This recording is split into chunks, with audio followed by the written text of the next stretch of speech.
Mega DSC బాధితులకు న్యాయం కోసం ఆగస్టు 6వ తేదీ నుండి రిలే నిరాహార దీక్షలు, 10వ తేదీన భారీ ర్యాలీకి పిలుపు.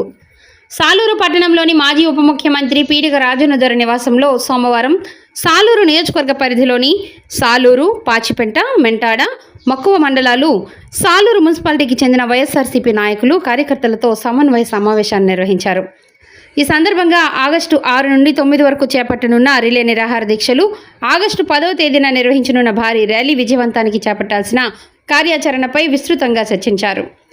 ప్రతి మండలం నుండి 10 నుండి 15 మంది చొప్పున దీక్షల్లో పాల్గొనే వారి జాబితాలను ఫోన్ నెంబర్లతో సహా ముందుగానే అందజేయాలని నిర్ణయించారు. దీక్షల్లో పాల్గొనేవారు ప్రతిరోజు ఉదయం 9:30 గంటలకు దీక్షా శిబిరానికి చేరుకోవాలని, ఉదయం 10 గంటల నుండి సాయంత్రం 5 గంటల వరకు జరిగే కార్యక్రమంలో సంబంధిత మండలాల ముఖ్య నాయకులు తప్పనిసరిగా పాల్గొని సంఘీభావం తెలియజేయాలని వారు సూచించారు.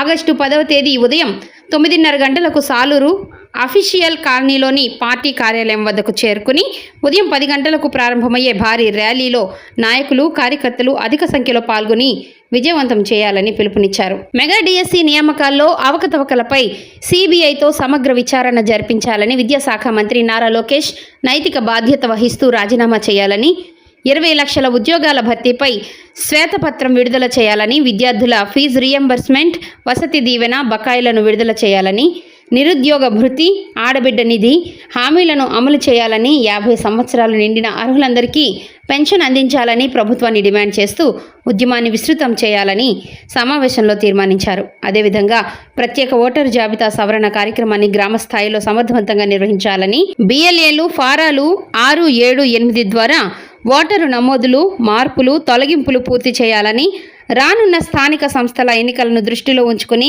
గ్రామ కమిటీలను బలోపేతం చేయాలని సూచించారు. ఈ సమావేశంలో సాలూరు నియోజకవర్గంలోని వివిధ మండలాలు, సాలూరు మున్సిపాలిటీకి చెందిన వైఎస్ఆర్సీపీ నాయకులు, ప్రజాప్రతినిధులు, కార్యకర్తలు పాల్గొన్నారు.